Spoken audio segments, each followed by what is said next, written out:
বিদ্যালয়ের 100 বছরের ইতিহাস শুধু রক্ত, ত্রাস, সহিংসতা।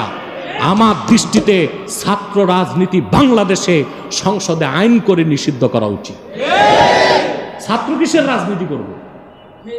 ছাত্র যখন বের হবে বিশ্ববিদ্যালয় থেকে তখন সে রাজনীতি করুক।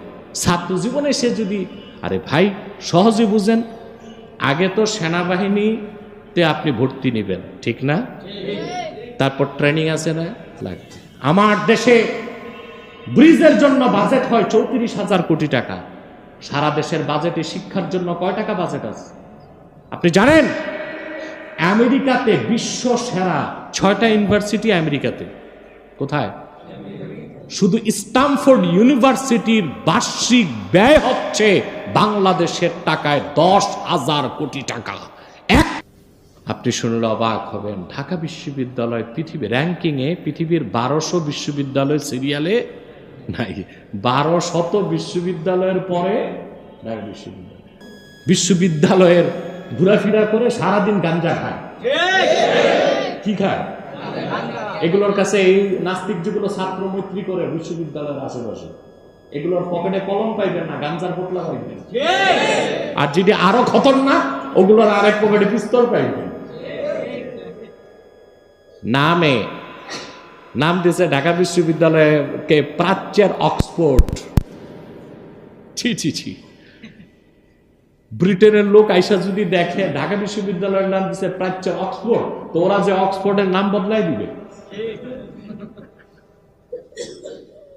আর নারায়ণগঞ্জের নাম দিয়েছে প্রাচ্যের ড্যান্ডি। গেঞ্জির কটা কারখানা আছে, নাম দিয়েছে প্রাচ্যের ড্যান্ডি।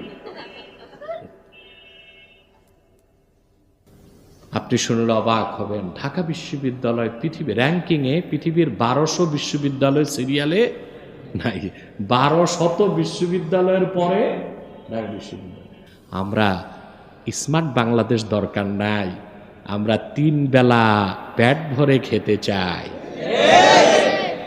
আমাদের অত আধুনিক হওয়ার দরকার নাই যে আমাদের ছাত্রগুলি স্কুলে যায় ডিম ভাজবে, ব্যাঙ্গের মতো লাফাবে। আমরা চাই নিরাপদ, সুখী, সমৃদ্ধ একটি জনপদ। আমরা চাই শিক্ষাঙ্গনে আমাদের সন্তানগুলো সুষ্ঠু পরিবেশে পড়াশোনা করবে। আছে তা বাংলাদেশে? যে কোনো দেশে একটি আধুনিক শিক্ষার জন্য 3টা রেসপন্সিবিলিটি লাগে। Parents responsibility, teachers responsibility, governments responsibility. সরকারের রেসপন্সিবিলিটি লাগবে, অভিভাবকদের রেসপন্সিবিলিটি লাগবে।